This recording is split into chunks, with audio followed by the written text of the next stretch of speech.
kam reikalingas pamokslas. Turim mišias, maldas, Dievo žodį klausomės ir paskui kunigas kalba pamokslą. Ar mums reiktų pamokslavimo, pamokymo, kaip gyventi? Ko gero, kiekvienas mes žinom, kaip reikia gyventi ir kada kas nors su savo idėjom kažką nori pasiūlyti, jos turbūt nelabai yra priimtinos.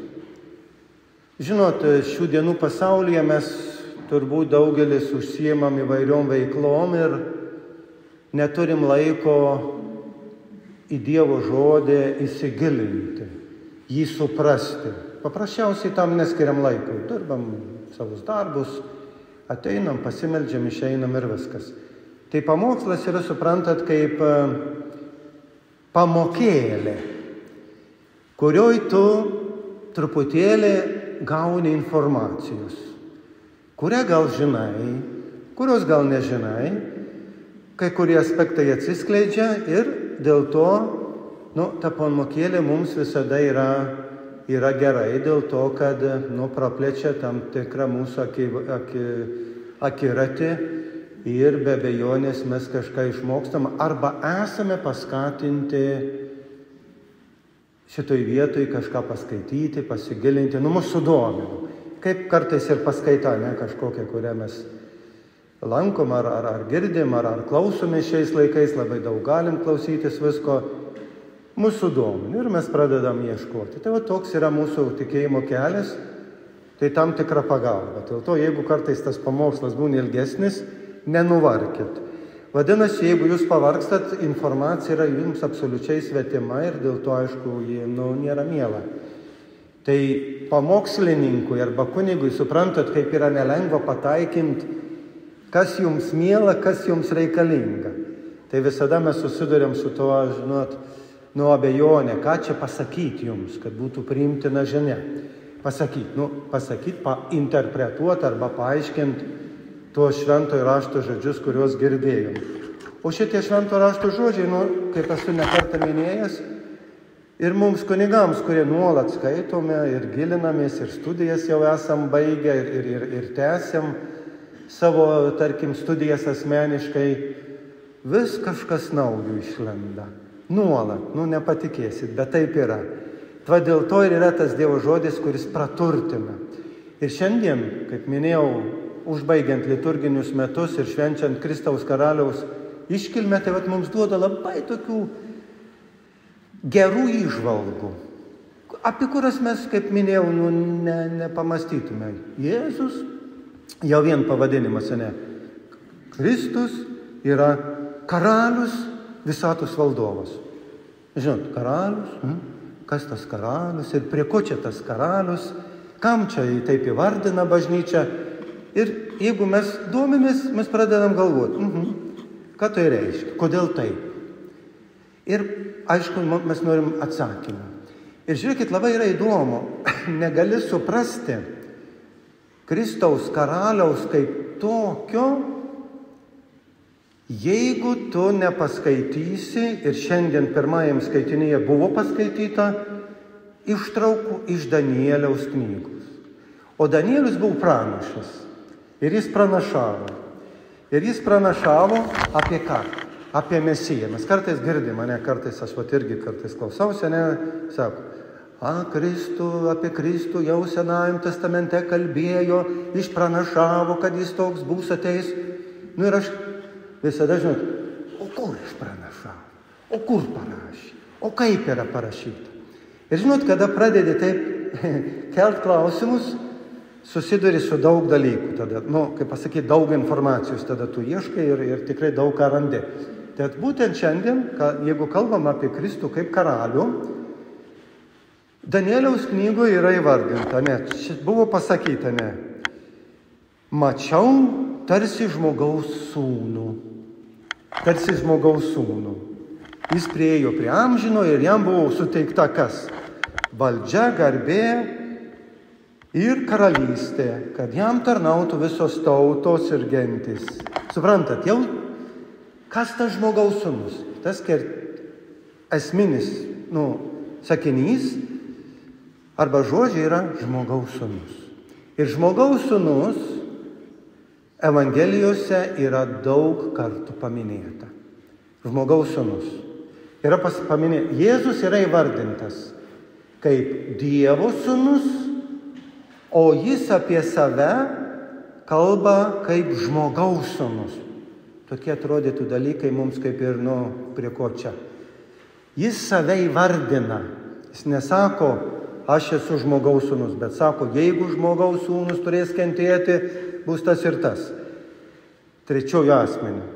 Savęs suvokia ir įvardina kaip žmogaus sūnų. Ką tai reiškia?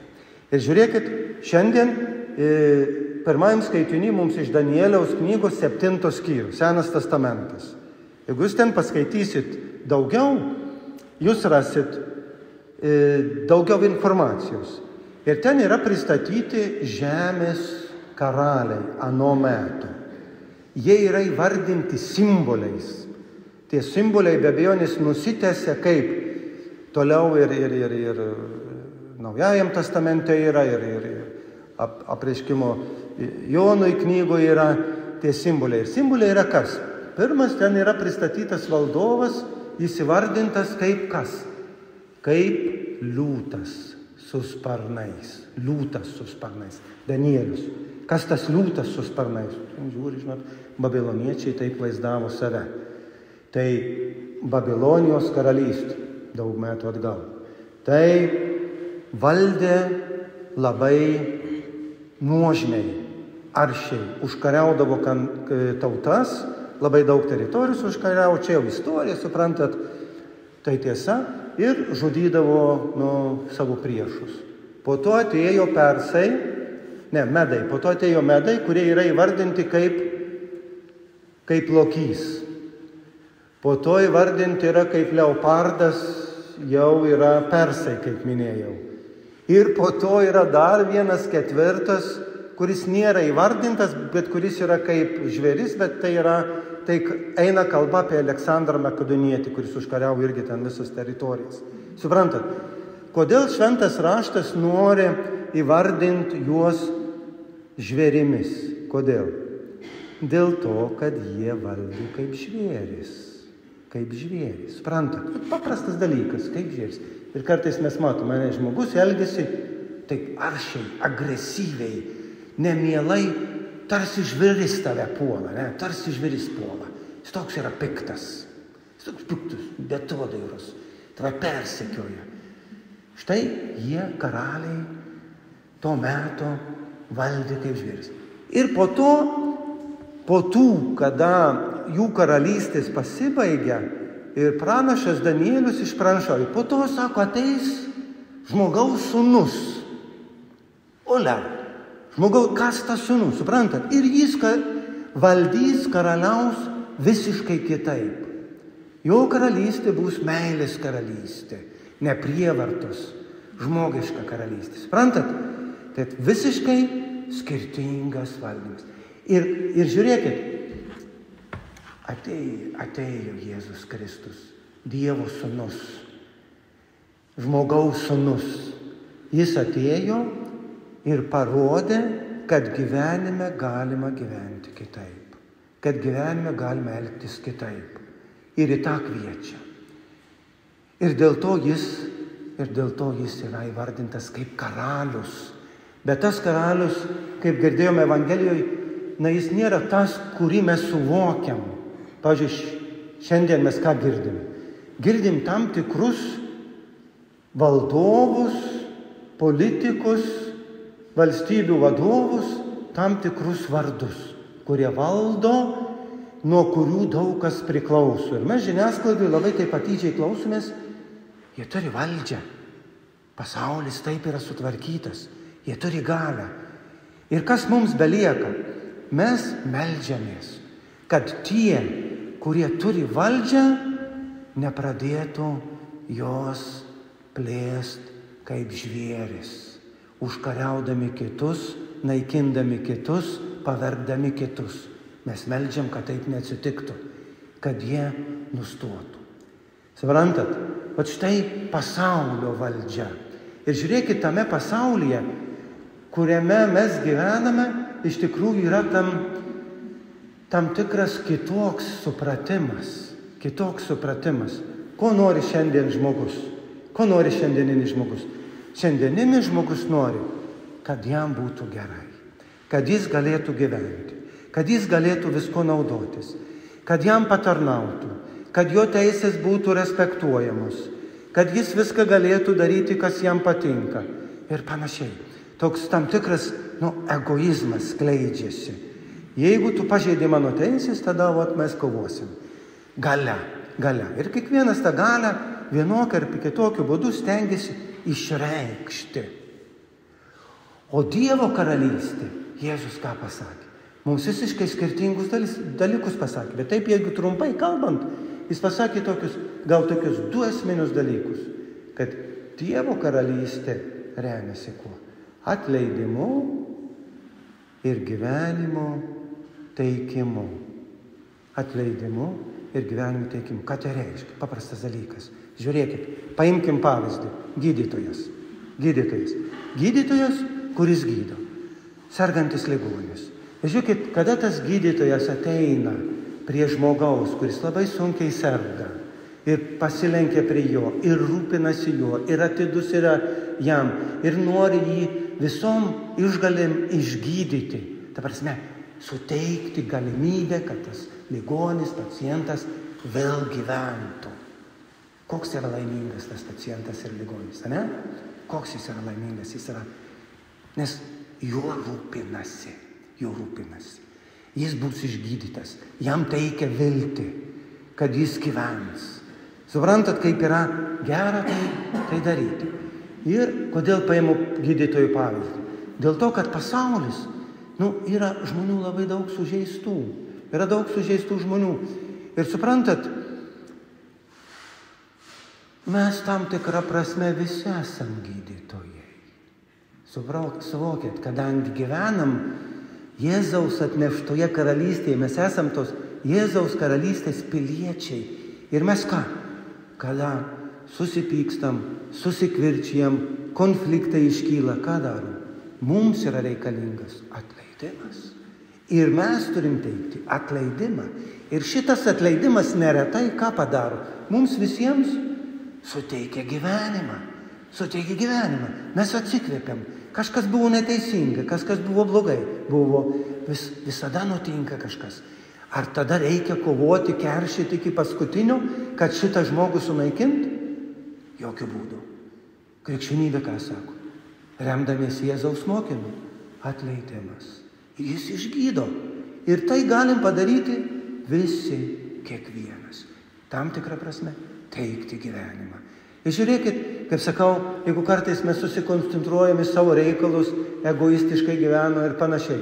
Bet iš tiesų aplink mus yra žmonių, kurie reikalingi mūsų pagalbos.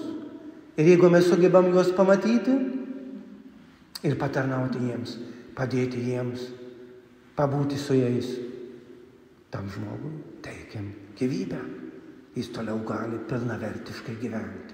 Štai yra pasaulis, kuris nori valdyti, viską atimti ir vien tik tai savo turėti. Ir Dievo karalystė, kuri dalyjasi. Kaip išeina, kiek mokam. Mes, aišku, nesam netobuli. Ir paskutinė mintis iš Švento rašto, iš Evangelijos, kurią girdėjom. Labai daug gilių minčių yra, bet paskutinė mintis. Sako Jėzus, taip, aš esu karalius, bet aš atėjau į pasaulį, kad liudyčiau tiesą. Ir toliau eina kalba apie tiesą. Ir žiūrėkit, kas tiesa? Kas yra tiesa? Pagal žydus tiesa. Toliau pilotas klaus, bet šiandien mes neperskaitėm, kas yra tiesa. Pagal žydus tiesa yra, kada daiktas atitinka savo paskirtį, kaip čia pasakius paprasčiau. Pavyzdžiui, kava. Yra kava, tikra kava, ne? Tikra kava. Mes nueinam į barą, arba mes patys pasidarom geri produktai ir ta kava yra, tavęs neapgauna. Įpylė gerą kavą. Tikra kava. Tikra. O tai yra tiesa. Tu nuėjai tą barą ir atsigėrėjai geros kavos. Tai yra tiesa, suprantat? Paskui žmogus, žiūrėkit, kartais mes sakome, tas žmogus yra tikras žmogus. Kodėl mes taip sakom? Dėl to, kad jis, jis tavęs neišduos, jis tau padės, jis yra patikimas, juo gali pasiremti, jis yra tikras žmogus, tikras. Nėra taip paprasta tai pasakyti ir tokį išbūti. Tai yra tiesa. Bet žiūrėkit, čia susiduriam su daugeliu sunkumų. Dėl to, kad šiais laikais aš, pavyzdžiui, labai dažnai girdžiu mokytojus. Sako, mokytojos tokį dalyką. Ateina tėvai, sako. Ateina tėvai, žinot, vaikai ir jaunimo čia yra. Mokyklose būna visokių nesusipratimų ir sunkių dalykų. Ir žinot, vienas vaikas labiau išdykęs, kitas mažiau išdykęs, vienas skriaudžia galbūt kitą. Ir tada, mokytojai turi juos, kažkaip suvaldyti, sutvarkyti. Ir sako, ateina, kurio vaikas, mama, dažniausiai, kurio vaikas, yra pasiutęs, išdykęs, nesilaiko tvarkos, skriaudžia kitus. Ir sako, ta mama tiesiog kovoja visom išgalėm už savo vaiką, kuris nėra teisingas. Ir įsivaizduojat, tai pasitaiko. Mama savo vaiką myli, bet ji negyvena tiesoj. Ir šitas vaikas, suprantat, kaip yra sudėtinga. Mes esame, aišku, visi tos etapus praėję. Jis vis tiek, jeigu negaus iš savo tėvų tiesos, kaip reikia elgtis, jis vis tiek tą tiesą turės suprasti. Ir pradėti elgtis ne kaip žvėris, bet kaip žmogus, mylintis ir gerbintis kitus, padedantis kitiems. Jis vis tiek tą dėsnį turės suprasti. Savokit, per kažką, per kažkokius kitokius atvejus, jeigu jam nepadės patys artimiausi žmonės. Tai įsivaizduojat, kaip nėra lengva suvokti, ar aš esu tiesoj ir atitinku tiesą, esu tikras, ar aš galvoju, kad toks esu, kuo remiuosi. Ir čia prasideda, aišku, didžiulės diskusijos ir mūsų paaiškos, kaip man būti objektyviam, nešališkam, teisingam ir tikram santykyje su kitais žmonėmis. Ir Dievas, Jėzus, ir sako, aš atėjau, Jėzus sako, kad liudyčiau tiesą. Taigi, kada mes jį tikime, su juo bendraujame, suprantat, mes gaunam iš jo šitos tiesos pajautimą. Mes gaunam nuorodas, mes gaunam paaiškinimus. Ir tada, kada mūsų galvoj pradeda suktis kažkokios neteisingos, netikros, klaidingos mintis, Jėzus sako, tu klaidingai galvoji apie tai, tu netaip turėtum elgtis. Suprantat, mus pakoreguoja. Ir tada mes galim padėti kitiems suprasti, kas yra tiesa. Suvokit? Tai, kad tas, Dievo karalystė, Jėzaus valdymas, būtų pasaulyje, reikia bendradarbiavimo su juo, su mūsų karaliumi, su Jėzumi. Jis turi būti mūsų valdovas, mes turim žinoti jo principus, mes su juo turim būti, nes priešingą atveju, kada nesam su juo, kas lieka? Pasaulio galia ir mūsų įsivaizdavimai. Tai yra subjektyvu. Nebūtinai mūsų įsivaizdavimai visada yra klaidingi. Jokių būdų. Yra tam tikra etika ir padorumo normos, kas be ko, žinoma. Bet vis dėlto Dievas mus palaiko, padeda, įkvepia, veda, atleidžia, nes klystam. Tokia yra šiandieninis šventės prasmė. Kristus karalius, visatos valdovas. Ir jo mokymas tinka ne tik mums čia susirinkusiems, bet ir visai žmonijai. Amen.